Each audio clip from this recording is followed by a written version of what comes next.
यदि आप रिपोर्टिंग या यूं कहें प्रतिवेदक अधिकारी के पद पर कार्यरत हैं तो आपको आपके कार्मिकों के एपीएआर को अप्रूव करना होगा। एपीएआर अप्रूव करने की प्रक्रिया आपको इस वीडियो में मिलने वाली है। तो नमस्कार साथियों, मैं हूं रामनिवास मेहरा, जो आपसे निवेदन करता हूं कि यदि आप चैनल पर नए हैं तो चैनल को सब्सक्राइब अवश्य कर लीजिएगा और साथ में घंटी वाले बेल आइकन को दबाकर ऑल पर भी क्लिक कर लीजिएगा, क्योंकि इसी प्रकार के महत्वपूर्ण कंटेंट आपको इस चैनल पर मिलने वाले हैं। तो चलिए साथियों, देखते हैं प्रक्रिया। सबसे पहले आपको स्टाफ लॉगिन करना होगा। स्टाफ लॉगिन आईडी जो आपकी यूजर आईडी है उससे, और पासवर्ड जो भी आपके व्यक्तिगत है वो आपको डालकर स्टाफ लॉगिन से ही लॉगिन करना है। विद्यालय लॉगिन से आपका ये कार्य नहीं हो पाएगा। तो जैसे ही आप लॉगिन होंगे इस तरह का होम पृष्ठ आपके सामने डिस्प्ले होगा। अब आपको यहाँ जो 3 डॉट दिखाई दे रहे हैं यहाँ आपको क्लिक करना है। जैसे ही आप यहाँ क्लिक करेंगे आपके सामने इस तरह से अन्य ऑप्शन यहाँ खुलकर आ जाएंगे। तो आपको यहाँ ऑप्शन मिलेगा एपीएआर का, तो आपको इस पर क्लिक कर लेना है। जैसे ही आप इस पर क्लिक करेंगे आपके सामने फिर से 2 नए ऑप्शन खुलकर आएंगे। तो पहले नंबर पर आपको ऑप्शन मिल जाएगा एपीएआर डैशबोर्ड का, तो आपको इस वाले ऑप्शन पर आप क्लिक कर लेना है। अब इस तरह की इंफॉर्मेशन आपके सामने यहाँ शो होगी। तो आपने जो आपका एपीएआर ऑनलाइन किया होगा उसकी इंफॉर्मेशन आपको यहाँ स्टार्ट में मिलती रहेगी। उसके बाद आपको यहाँ नीचे आना है। यहाँ आपको 3 ऑप्शन अवेलेबल करवाए गए हैं। पहले नंबर पर रिक्वेस्ट फॉर एपीएआर असेसमेंट, ऐसे आपको यहाँ मिलेगा। इस पर जितने भी आपको जो रिक्वेस्ट आई है आपकी आईडी पर वो ऑल रिक्वेस्ट आपको यहाँ शो होगी।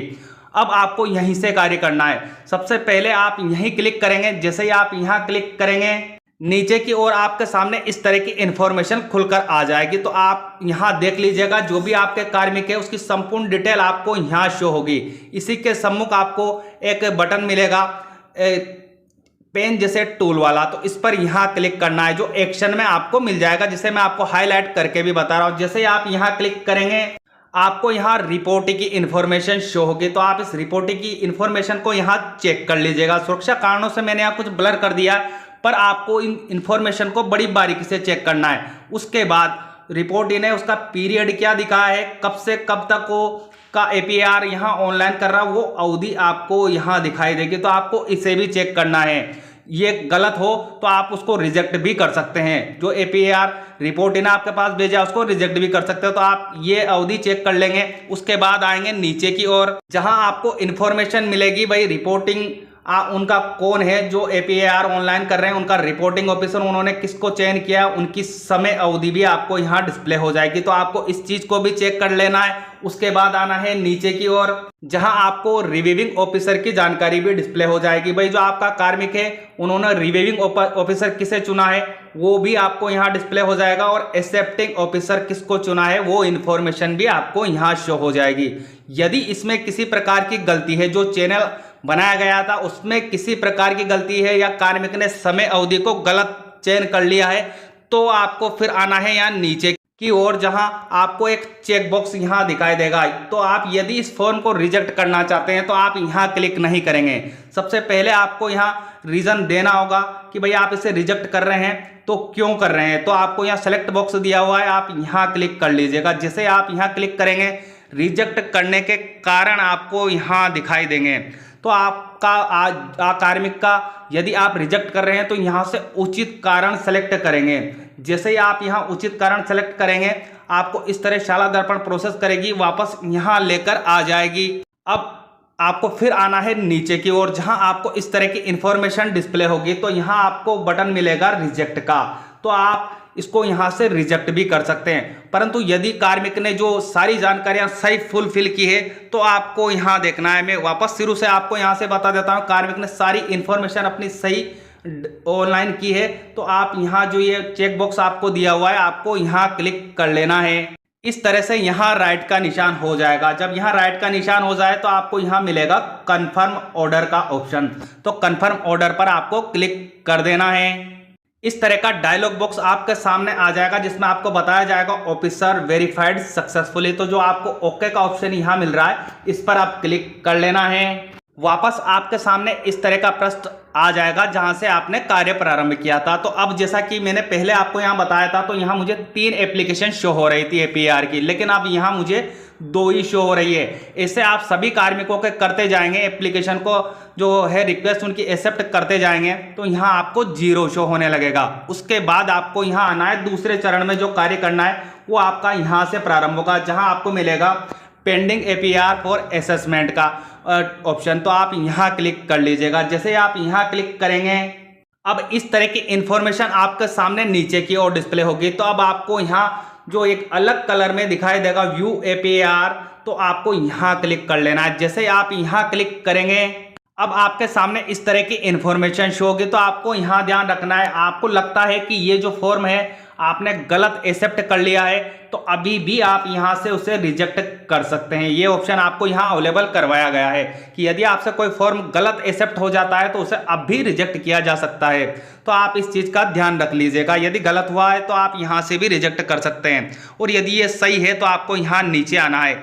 यहाँ सब चीज़ों पर आपको कार्य करना होगा। तो यहाँ बताया गया है कार्य का परिणाम, संबंधित कार्मिक कैसे कार्य करता है उनको आपको ऑब्जर्व करना, और उसी के अनुसार आप यहाँ चयन करेंगे।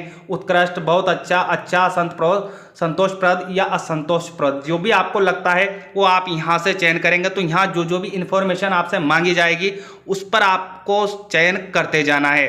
फिर आपको यहाँ नीचे आ जाना है, जहाँ आपसे जानकारी मांगी जाएगी आपको यहाँ रीड करना है। अधिकारी के व्यक्तित्व गुणों, दोषों, मानसिक गुणवत्ता, परिश्रम और निष्ठा आदि का मूल्यांकन व समीक्षाधीन अवधि के कार्यों का समग्र मूल्यांकन आपको यहाँ देना है। तो आपको यहाँ शॉर्ट टिप्पणी जो भी आपको लगता है वो आप यहाँ लिखेंगे। मैंने यहाँ आपको समझाने के लिए एग्जाम्पल के रूप में ऐसे ही लिखा हुआ है, पर आप यहाँ उस जो जिस भी कार्मिक का आप एपीआर अप्रूव कर रहे हैं उनका सारा मूल्यांकन का जो शॉर्ट है, निचोड़ है, वो आप यहाँ लिखेंगे। अब यहाँ लिखने के बाद आपको यहाँ अन्य चीज़ें दिखाई देगी जो आपको फुलफिल करनी है। वर्ष के दौरान किए गए कार्यों के लिए लिखित सलाह यदि कोई हो तो संक्षिप्त उल्लेख आपको करना होगा। यदि आप यहाँ पर क्लिक कर देंगे तो आपको उसका संक्षिप्त उल्लेख के लिए ऑप्शन अगला अवेलेबल हो जाएगा, और यदि नहीं है तो आप ना पर भी रख सकते हैं। उसके बाद अगली जो इन्फॉर्मेशन आपको यहाँ देनी है वो आपको कहा गया है, क्या आप किसी अभियुक्ति को प्रतिकूल मानते हैं? यदि हाँ तो उसके लिए संक्षिप्त किंतु ठोस कारण देवे। तो आप यदि मानते हैं तो आप यहाँ हाँ पर क्लिक करेंगे। जैसे आप यहाँ हाँ पर क्लिक करेंगे आपके सामने यहाँ और चीज़ लिखने के लिए उपलब्ध हो जाएगी, तो आप उसका ठोस कारण यहाँ दे देंगे। और यदि नहीं है, कोई अभियुक्ति गलत आपको नहीं लगती है, तो आप यहाँ ना पर क्लिक कर लेंगे। उसके बाद आपको यहाँ नीचे अगली जो इन्फॉर्मेशन और देनी है उसमें आपसे जानकारी चाहिए गई है, क्या प्रतिवेदी अधिकारी अनुसूचित जाति, अनुसूचित जनजाति, निःशक्त जनों, समाज के कमजोर वर्ग के लोगों के प्रति संवेदनशील है? तो है तो आप हाँ पर क्लिक करेंगे, और नहीं है तो आप ना पर क्लिक कर लेंगे। उसके बाद अगली जो जानकारी यहाँ आपसे चाहिए गई है, क्या आपको जानकारी में ऐसी क्या आपकी जानकारी में ऐसी कोई बात आई है जो अधिकारी की सत्यनिष्ठा अथवा उसके द्वारा कर्तव्य का ईमानदारी से पालन पर प्रतिकूल प्रभाव पड़ता है? तो यदि आपको ऐसी चीज़ लगती है तो आप हाँ पर क्लिक करेंगे, और नहीं लगता है तो ना पर क्लिक कर देंगे। उसके बाद आपको यहाँ आना है नीचे की ओर, जहाँ 5 नंबर पर आपसे जानकारी चाहिए गई है, प्रतिवेदी अधिकारी का समग्र मूल्यांकन कैसा है? उत्कृष्ट है तो आप यहाँ करेंगे, बहुत अच्छा है तो आप यहाँ, तो जो भी आपको यहाँ लगता है आप आपका समग्र मूल्यांकन यहाँ बताएंगे। उसके बाद आखिरी और अंतिम जानकारी जो आपसे मांगी जाएगी वो ये है, क्या प्रतिवेदन अवधि में प्रतिवेदक का धारित पद या वर्तमान पद में अंतर है?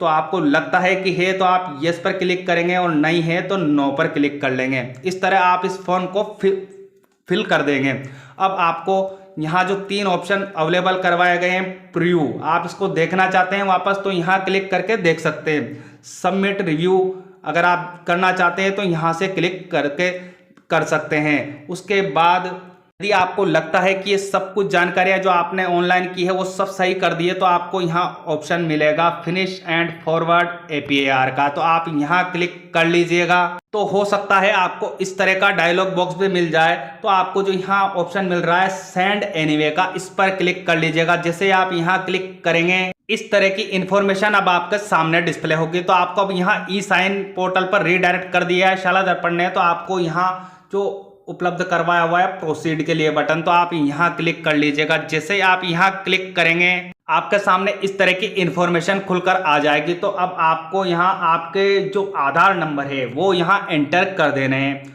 उसके बाद आपको जो चेक बॉक्स यहाँ दिया हुआ है इस पर क्लिक कर लेना है। जैसे ही आप उक्त दोनों जानकारियाँ उपलब्ध करवाएंगे, यहाँ आपको जो टैब है रिक्वेस्ट OTP का आपके सामने एक्टिव हो जाएगा। तो अब आपको यहाँ क्लिक कर लेना है। जैसे यहाँ क्लिक करेंगे, कुछ समय बाद आपका जो आधार नंबर है उस पर जो भी मोबाइल नंबर रजिस्टर है उस पर OTP आएगा। उस OTP को आपको यहाँ एंटर कर देना है और फिर आपको फाइनल सबमिट का ऑप्शन भी नीचे मिल जाएगा। तो आपको फाइनल सबमिट कर देना है। इस तरह आप आपके कार्मिकों के जो APAR है वो आसानी से इस वीडियो की हेल्प से उन्हें अप्रूव कर पाएंगे। उम्मीद है आपको जानकारी अच्छी लगेगी और जानकारी अच्छी लगे तो प्लीज़ मुझे कमेंट बॉक्स में कमेंट करके मोटिवेट अवश्य कीजिएगा और साथ में यह जानकारी हमारे अन्य साथियों तक भी पहुंचाइएगा ताकि इस जानकारी का लाभ उन्हें भी मिल सके।